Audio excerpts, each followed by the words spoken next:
Hello again, a very warm welcome to you all. My name is Deni Kay and I'm here today with a bottle of Johnnie Walker Blue Label. In fact, I have two bottles in front of me. I'll talk about that in a moment. Johnnie Walker, obviously as a brand, needs no introduction whatsoever, sells hundreds of millions of bottles around the world each and every year. Blue Label is the world's best-selling luxury blended whiskey.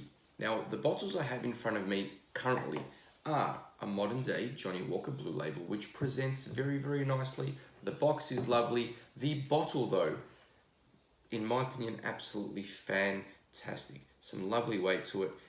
A very, I guess you could say, aesthetically pleasing and impactful bottle as well. You can tell that there's really been some thought and it's a quality bottle. I'll quite simply leave that there. This here is a early to mid 1990s Johnnie Walker Blue Label. It's been bottled at 43% as opposed to 40% ABV. Obviously, you can see there's a very noticeable difference in terms of presentation from one to the other, right? But still some similarities as well. So, launched in 1992, I dare say that the modern day Johnnie Walker Blue Label would not have, you know, your Port Ellen or Glenwood in it, but some very quality, top-notch distilleries in the Diageo portfolio that have made their way into this blend along with some grain. Bottled at 40% ABV, has been filtered, has some colouring added to it. When you sell as many bottles as a brand like Johnnie Walker all around the world, and consistency is absolutely key in terms of taste and also in terms of appearance, I guess you could say you could excuse them for doing these things.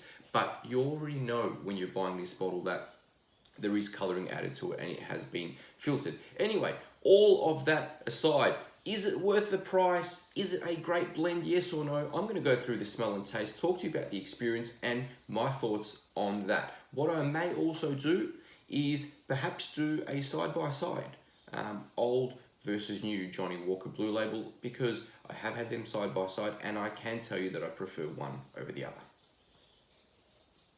Nose is fantastic. So the nose is really, really lovely. It's a soft, delicate nose, but there's still quite a bit going on. So immediately there is some underlying smoke and there is some very lovely sweet fruits. There's some apples, there are some pears, there are some oranges there as well. Now, also very creamy. There's some lovely vanilla there, some milk chocolate, a touch of spice, maybe some cooking spice, I say some cinnamon with a little bit of pepper as well, and a little bit of oak. So quite a bit going on in the nose there, but it is soft, delicate and rounded.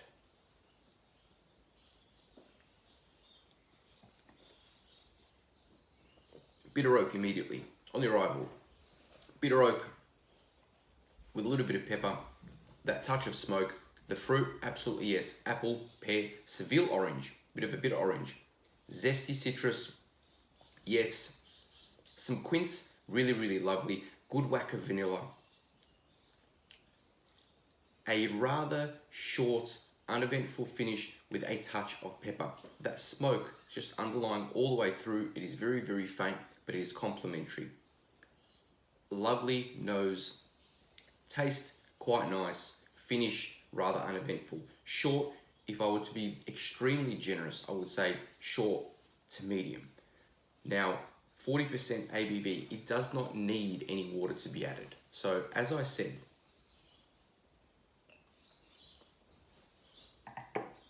I wanted to talk about the value proposition here. A couple $100 a bottle. Am I rushing out to buy a bottle tomorrow? No. I think it is a lovely whiskey. I would score this a solid 7 out of 10, and it is worth every single score. Very accessible, easy to find, a couple $100 a bottle. If you were to buy this as a gift for somebody who likes whiskey but is not a whiskey nerd, it would likely be one of the absolute best gifts in their eyes that you could give them.